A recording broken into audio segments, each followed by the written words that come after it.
walk down to the end. So first of all, OG tells you, look, we have a model that we think works. We should create something that's called the singularity model, something I don't think exists in any version of the world.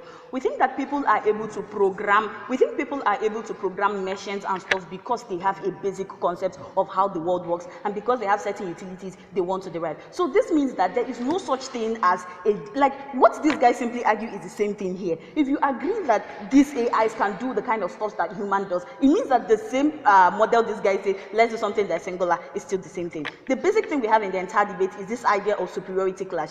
A few clarifications to what closing says and what opening says, right? The first thing is this.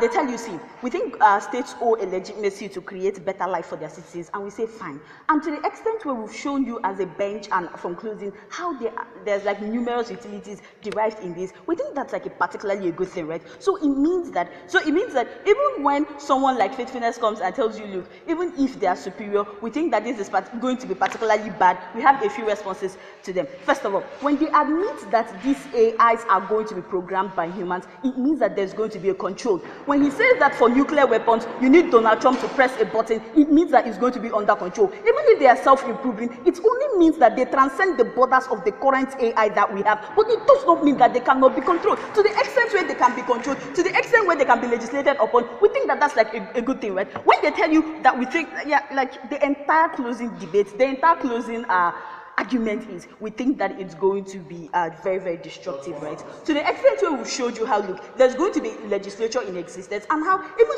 if you want to argue about social contracts, we think that it makes sense to even give this AI personhood rights. If you give them personhood rights and you admit that they are superior than us, and it means that you just don't give them the kind of rights that we have, you give them a different kind of rights, and you still create a new way of policing them. We think that that's going to solve the problem, right? We do not throw out things because we think they're destructive. If they admit that they are good stuff, and we also show how like there's good, there's bad, and legislation is going to curb the bad, we think that's like a very, very good thing, right? So these guys, so in the opening debate, we have this huge conversation about how it's going to create a competition, and they say they don't like competition. Opening opposition tells you, we think competition is vital. But from closing, you see what we tell you? We tell you, we don't just think competition is vital. We think that to the extent where humans are able to benefit maximally from these AIs, we think that's a very good thing, right? So in a world where this kind of AIs are able to work, what it means is that people are now going to be able to get stuff like universal basic income, right? So when humans are not going to be in work, and they are going to be these AIs that are doing all of this,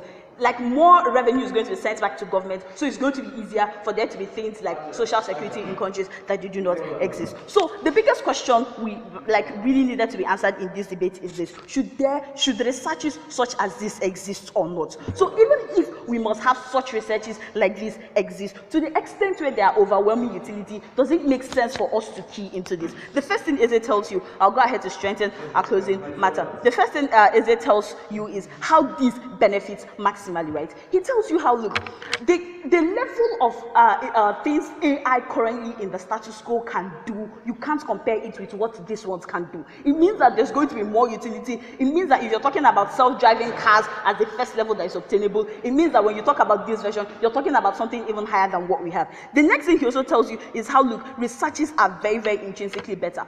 And the nicest thing about research is this: if the entire government bench concedes that there are benefits, and it is only because of the harms that we do not like it, it means that research will enable us to know the harms. And if we know the harms and we create a mechanism of legislature or personhood rights or stuff like that, it means that at the end of the day, all their arguments do not stand because those harms no longer exist. It's like saying we should stop humans from procreating because we think humans are inherently evil. And we think that's a lie, right? To the extent where there's something that deals with it, we think that's a very good stuff, right? So it also tells you again, this kind of artificial intelligence aren't just random ones, right? These things that are futurist technologies do not work on their own. Reason because these things don't exist in status quo. Even when Faith tries to belittle it and says, oh no, we're not talking about theory, we're talking about practice. Even currently, some of the AIs that are being worked upon have not even been totally gotten in practice. So it means even when you talk about this level of AI, you're still talking about a lot of understanding about the working mechanisms. Futurist technology companies work together. It means that these guys usually work as a compendium. So when you throw out a research on a particular brand, we think that that's going to disincentivize other people who are also also involved in all of this from going on. And we think that's like very, very intrinsically important. The next thing we show you, we tell you how at the end of the day, this engages a new level of equality. These guys tell you that, look, they have a problem with superiority in the status quo. But it tells you, look, if you have a problem with superiority in the status quo, are you aware that some humans are richer than others? Are you aware that some humans have higher IQ than others? So what this means now is, to the extent where we've been able to show you from closing, look,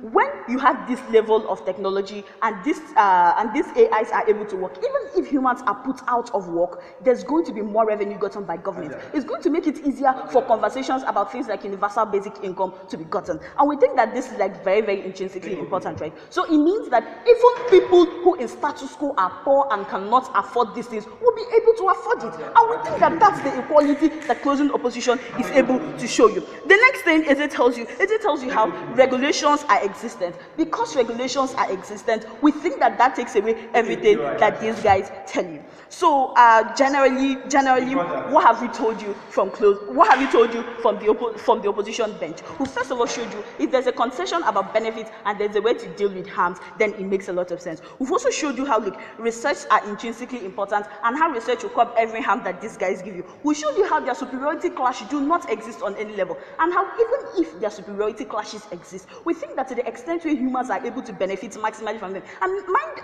the biggest like this guys tell you in this debate is that they cannot be controlled. It's different to say that they can be able to get knowledge, but these things can be controlled. So it means if they can be controlled, the superiority can still be curbed. And that's why even things like nuclear stuffs are still encouraged. The only thing they do is create a regulation of not weaponizing it. So it means that their entire argument about superiority and competition, mind the closing didn't even have an extension. They just extended on annihilation, and we showed you how that doesn't work because there's a programming of any sort. From closing opposition, we win this debate because we showed you why researches are very, very important, how this creates an equality of some sort that is not inherent in the world, and how this is going to make life better for everyone. And if CG tells you that government has an obligation to create a better life, we buy into that, we like that, we are proud to oppose.